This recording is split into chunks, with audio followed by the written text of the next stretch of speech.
But I've been going to see shows for, I mean, now almost 20 years, which is wild, and for most of that time, I've really wanted to go see Joe Satriani live. And I recall when he was with Chickenfoot, I had debated going to see him a couple times. I was like, this could be really fun, but it's not, I want to go see Satriani play Satriani stuff, and the ultimate dream, honestly, back in the day was to go see G3. I wanted to go see a G3 tour. I never ended up doing it. Now it's not what it used to be, so it's like probably won't ever happen again. But, six of one, half dozen of the other. I'd seen Steve Vai probably like 5, 6, 7 times. And it's not an exaggeration, because I can remember seeing him with different people, different amounts of times. Like I've seen him with a couple people like 2 times and someone else like 2 times. Then I've seen him alone once, and I've seen him with a couple of different friends a couple times. Then I saw him on the Generation Axe tour. So I've probably seen him, like I said, it's like 7 times. But somehow I missed out on Satriani. And it's not like Satriani doesn't tour. I mean, he toured, basically every year, but a lot of times it was just like Minneapolis. It's like, don't want to go to Minneapolis. Or like Kansas City. It's like, I don't want to go to Kansas City or whatever.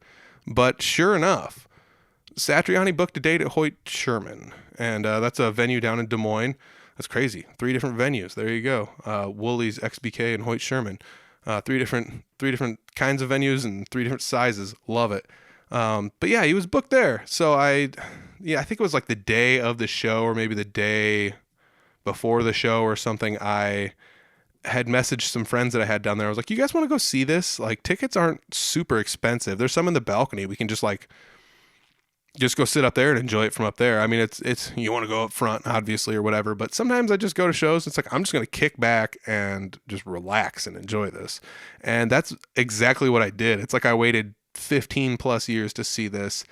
And no amount of weirdos in the seats near me yelling and other stuff got to me even in the slightest bit. I just had an absolute blast. Went and saw Joe Satriani. Finally checked it off the bucket list. Let's see here. Boom. For those watching on Patreon, that's the t-shirt I got. Pretty awesome. So, and that's another thing is like, I from all these shows, and like most of them, I bought a concert shirt. So I have concert shirts for days, and it's funny because like a lot of them I'll just put in boxes, because it's like, who wants to wear like, a slightly worn, off black colored now after it's been faded through years of like, just sitting there. Who wants to wear like, a 2012 concert shirt? I don't know.